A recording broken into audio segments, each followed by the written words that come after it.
All right.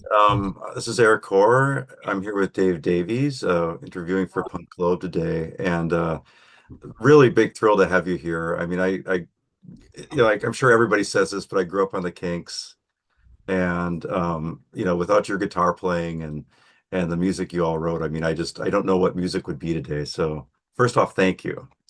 No, fine. It's good. I'm pleased.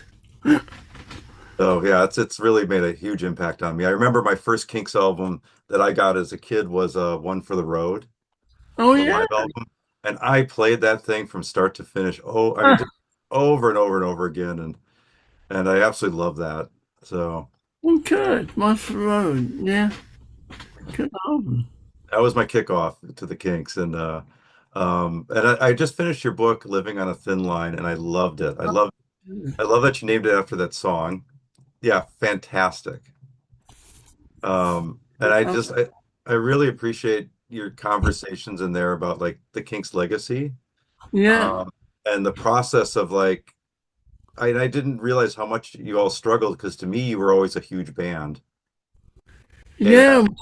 We did. We had a lot of material, and Ray was very prolific, and we had a vast career. Really, so many different types of music and styles of music, and it's a very prolific period, and it still is.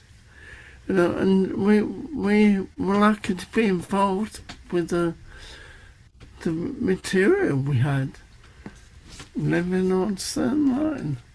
Was it? Also, it's not showing up too good now, but it people should read Living on a Thin Line. It's a great book. oh, Um, great, great. I really appreciate also in the book where you talked about your dark nights of the soul. Um, just there was an intimacy to it that I thought was really important, and I think a lot of people don't Well, talk about that. And thank you for that too. well, yeah. The thing is that I we we were started off when we were really young, really kids, and we and I grew up in music, and I grew up when I didn't know what to what to expect, and growing up through music, you live life through the music, and it was very upsetting and exciting and everything, all kinds of things, and it was very had to mature quickly. You didn't know what was going on one minute, and it it worked. It works in your favour when you're thrust into things and you don't know. You just get on with it. You have to do things, and you grow up quickly. I think. I think you find because I was a different person when I started. Fun loving and enjoying both sexes and had very I think I can hear my girlfriend Your coming. favorite London mug? It's his Ah, favorite there we go. London mug. Fantastic. Don't forget. Dave's got a book out. Yeah, he's read it. Oh, it's fantastic. Can you Yeah. see the cover on here? Wait, if you hold it next to you. It's not showing up too well. It's the screen is blocking it. Oh, it's okay. Um, but Oh, we'll keep plugging. The book is fantastic. I mean, I loved it. So thanks. And yeah, we I had to grow up quickly. We had a book out, and we were still learning. Really, still learning. And you grow up and you just pick up things and you learn as you go. And I'm still learning. well, it's one of the things it's funny because like I'm reading the book with the hindsight, but it's like, when you were experiencing all of that stuff was just kind of blossoming. in that period, and the rules weren't there, the guardrails weren't there. I mean, you all were just kind of creating it as you went. And There weren't any rules at all because we didn't know what we were doing.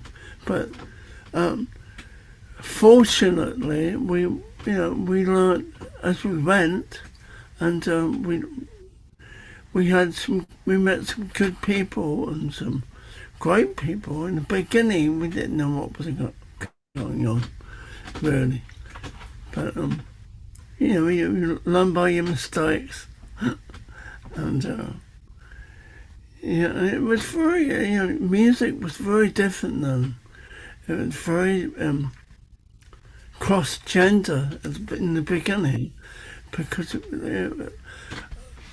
I mean homosexuality was illegal in England in 1966 was it or 65 I forget yeah, and of course having a name like the Kinks is it's enough to make people think, hey, what are they doing? What are they up to? And so we had a lot of gender problems in the beginning, you know. But it was a learning experience. I mean, I wanted to learn everything. I wanted to be involved with everything. And Ray was developing his art, with developing his writing, and I was just developing. Although I also had a great love for music. I mean, I don't know what would have done without music. It's just a saving grace for me, really. And it was a great teacher, music. yeah. And I mean, there's just so much that happened, and it's one of the things Lola's back in the news, and I just it's I mean it's I don't want to get into that part of it, but I just I was a kid when I first heard Lola, and I remember I was this young kid who was queer and kind of gender fluid, thinking like when I heard Lola, it was a door opening song for me. Like it was like the Kinks gave me a gift and said, yeah, be who you want to be yeah, and you're wonderful as you are. And it just, I mean, what an incredible song. yeah, and it was well crafted, really. Very, really wrote a great song in Lola, and and it wasn't a slight; it was a compliment. It was like an uplifting song of great importance, really, if you think of it. And it was a happy-go-lucky song, but it was very important.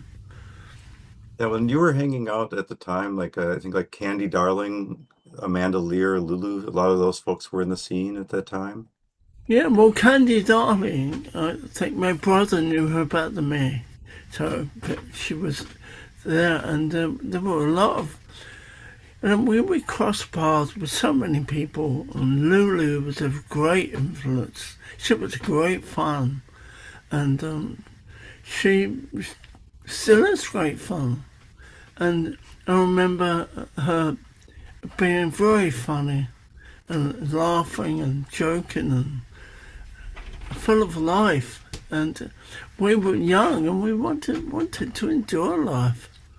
And it was wonderful, wonderful time. And of course we were young and it was a wonderful time to be alive. It was a great time with the music and everything coming at us and left, right and centre. And it was a very enjoyable time. There's down periods, but yeah, we get those. And you brush them off and you get through them and go into more measured things. Yeah, well, I think about like that period also. Like I'm in the San Francisco Bay Area where the Cockettes came out of. Oh, you're great. The cockers were great. They were great fun. They used to get on stage with us and they used to follow us around and it was very enjoyable. Oh, they would And jump on stage with the Kinks? yeah, and yeah, I'm sure of it. There were so many fun, loving moments. And the Cockats were hilarious. They were super fun. That was so fun. And he'd go on tour and you think, oh, I don't know if I could do this. And then you meet all these strange and wonderful people, and then you think, hey, I can do this. And it's great. It's a great learning experience. And, in my book, I talk about it. And I had a great time. Great time. Yeah, that sounds like an amazing period and just so much exploration and But it's so many all really cool about opportunities. exploration. That's what it was about. The music, of course, music was a guiding light. And we experimented with music. And of course, we come from a background of where we loved Buddy Holly. And we were big fans of his. And of course, we wanted to do what he did. This is great, we thought, and of course there were so many great musicians at the time. Everything from Otis Redding to wonderful people, and we wanted to do everything, you know. I think in some ways that period, I think like now there's so many labels and everything. Like the music Oh, has been so labeled, sexuality has been so labeled, and like you were yeah. just at a time where you could just make stuff and do stuff. And Well, the thing is that we we had to make it up as we went along. We didn't, in the early days, we didn't have a lot of time to ponder over music, and we had to get it done or it didn't go out. So we had really a quick time of turnaround of the song. And Ray was writing great music, and it happened so quickly. And the brief encounters with Andy Warhol and Change County, who is still a friend, funnily enough, and Amanda Lear, who was a lovely blonde, but I didn't know, but she was in the mix of things. And as I said, Lulu was very fun, very good, a lot of fun.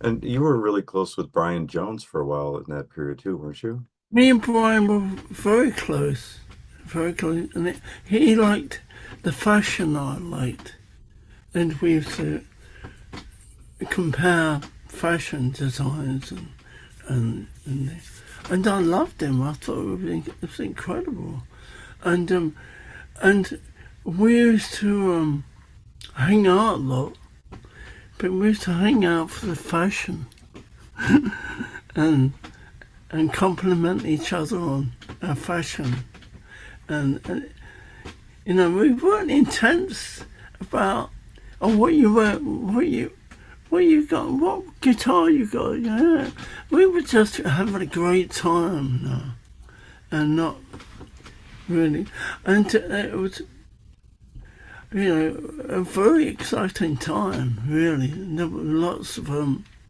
cross-gender elements to our relationship, and it's a fantastic time. That sounds pretty. It's funny because I would always think of like if you were hanging, you guys geeking out on the guitar stuff, and I love it that you're talking about fashion. Well, That's yeah, we weren't talking about music. We were talking about, hey, I like your jacket, and it was wonderful.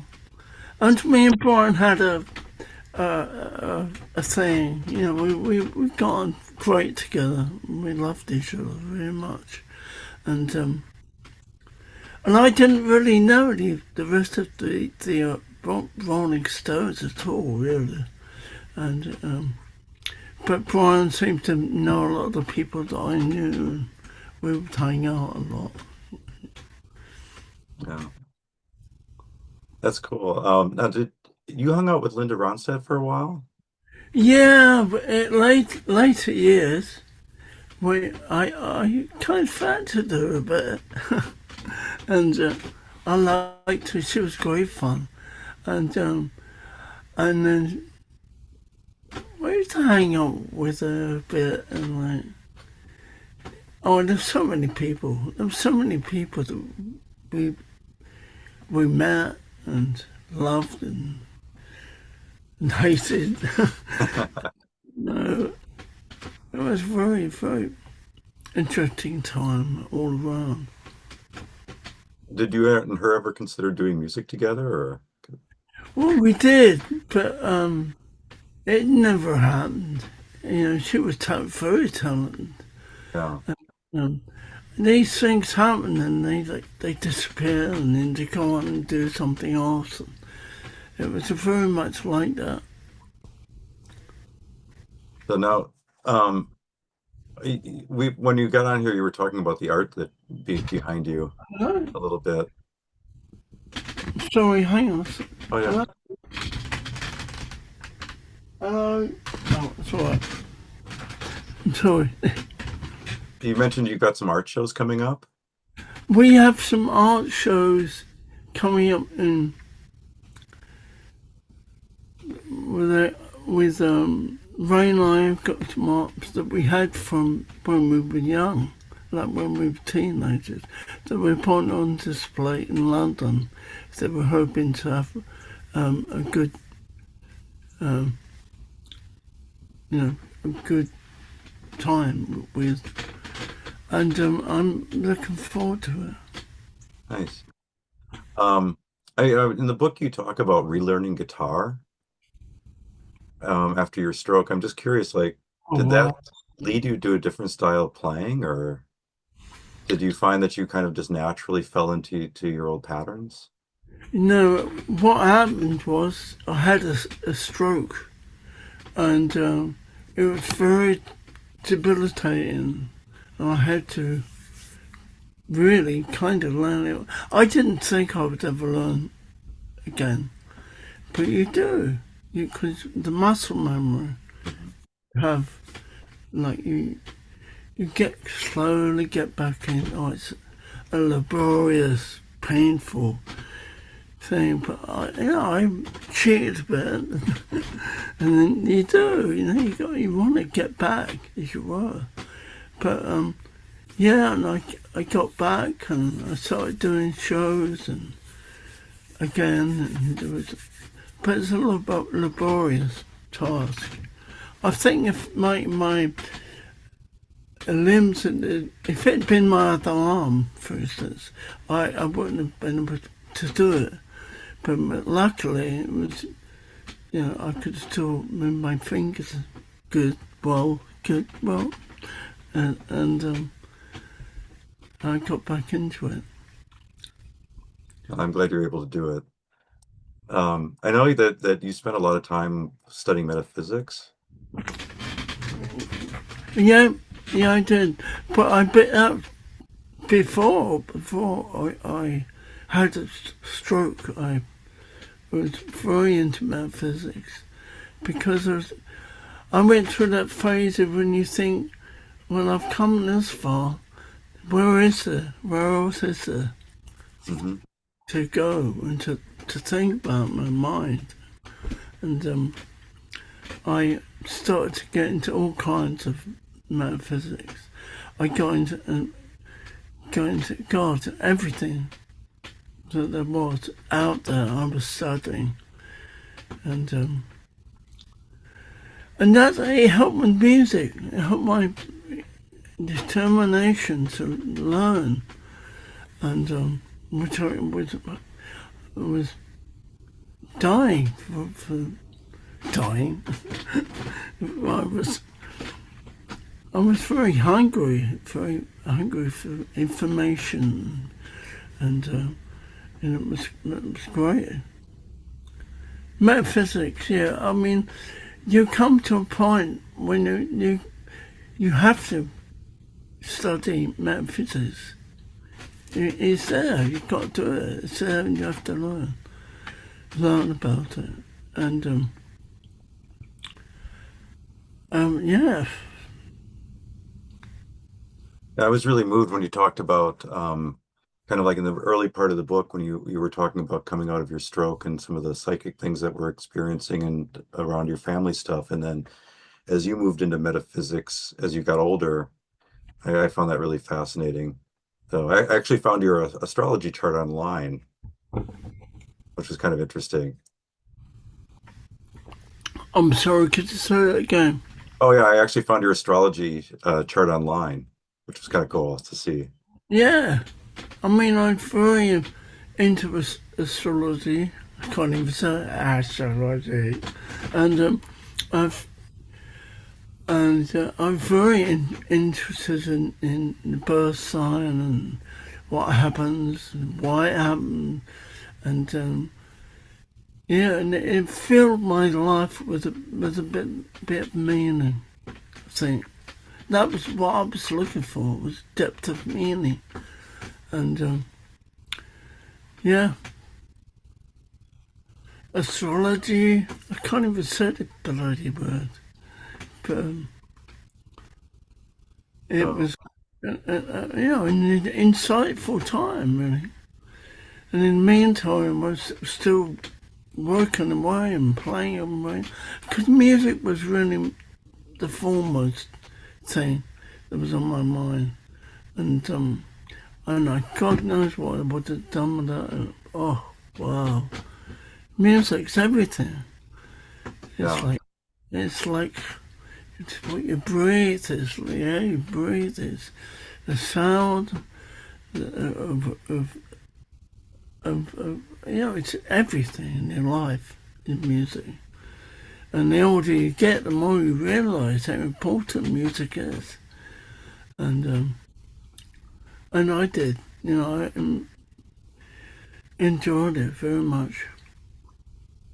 In some ways, music seems like it's part of metaphysics. Well, yeah, it is. It's like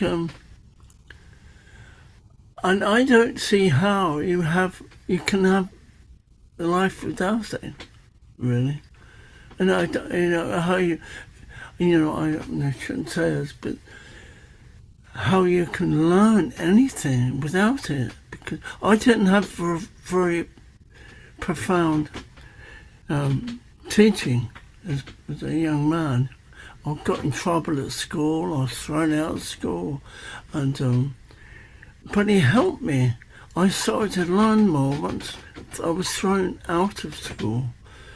When I learnt how to interact with people, and I found it taught me more about life than schooling would have done, and I'm very grateful for that.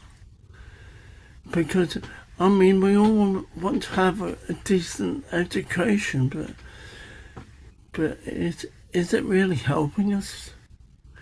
But we have to think about it. Yeah, no, I think in some ways music just gives us a different way of seeing the world and feeling and a different language almost. Well, it is a different language, and the more you learn about life and music and art is like paramount for learning about yourself and the environment and the world around you. It's like it's like when you come into yourself and you're in a being. You have to learn about nature and art. And the art is very to the front in me. And it's very, you keep learning. You keep learning. And hopefully, I thank God for music.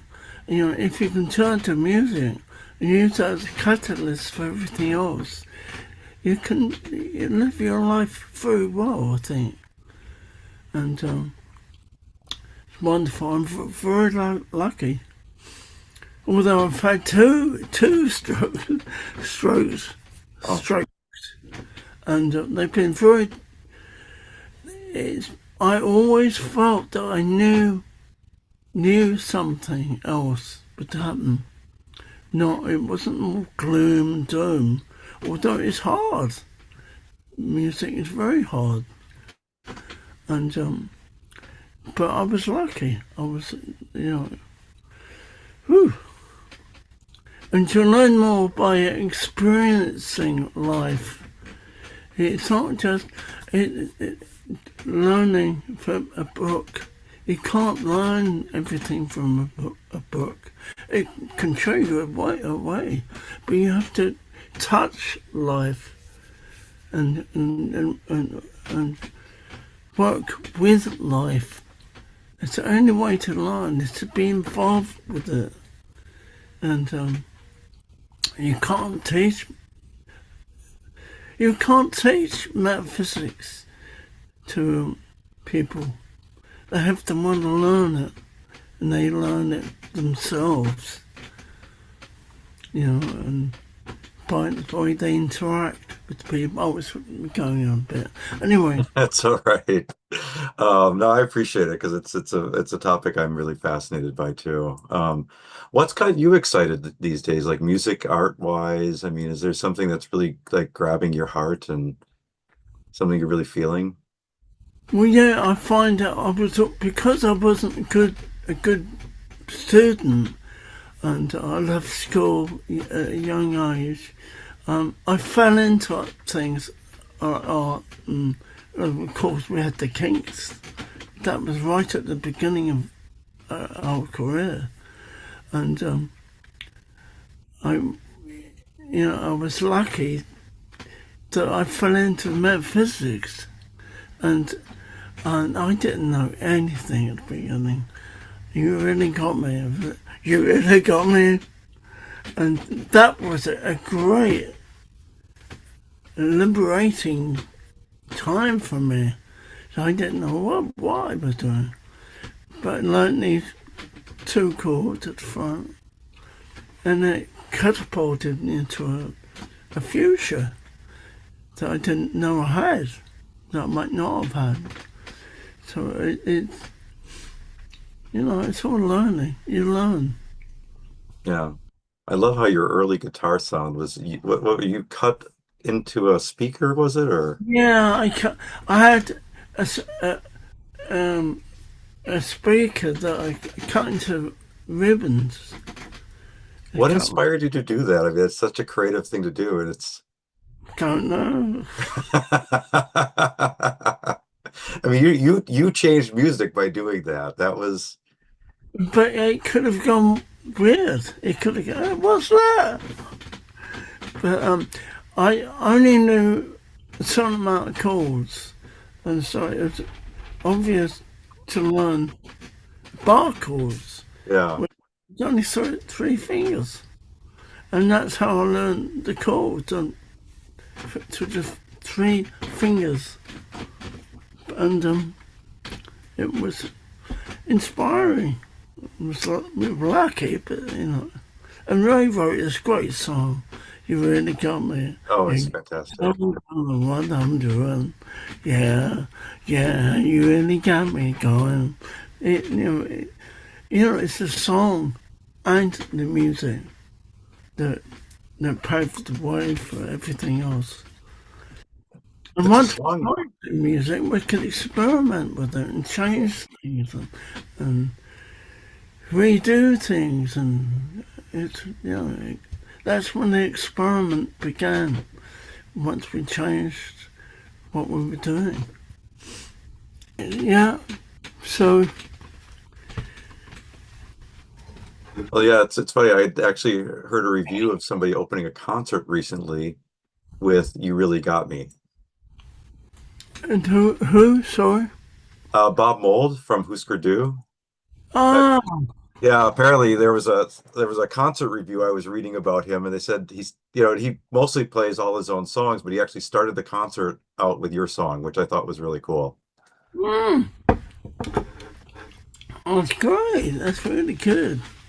Yeah, it makes quite a statement. So are you working on some music right now? Anything that people Well, should be looking forward I'm to? always working, and I'm hoping to do some shows in later on in October. Okay. To, and I'll scale it down a bit, but I'll still try and do You Really Got Me. And, yeah, we've got. I'm still playing and doing stuff.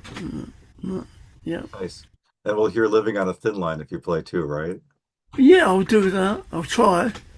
All Try. right, all right. Oh, Yeah, that's one of my favorite Kinks songs. So that's great. Oh, thank you. Yeah.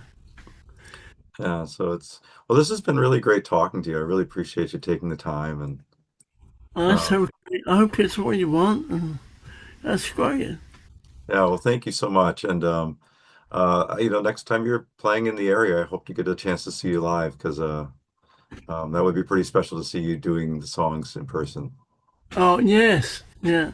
It's in the live music that counts, I think. Yeah, Yeah. it's all about the live music. Yeah. So it kind of brings me back to One for the Road. I mean, it's like I Yeah. think you guys made one of the best live albums ever there. I mean, Hey, it was fun, it was playful. Oh my God. Hi. Now there's who is this? one of my cats. Oh my God, she's adorable. Yeah. Yeah, What's her well, name? thank you very much Yeah, well, for. thank you. All right, and I'm gonna stop the recording and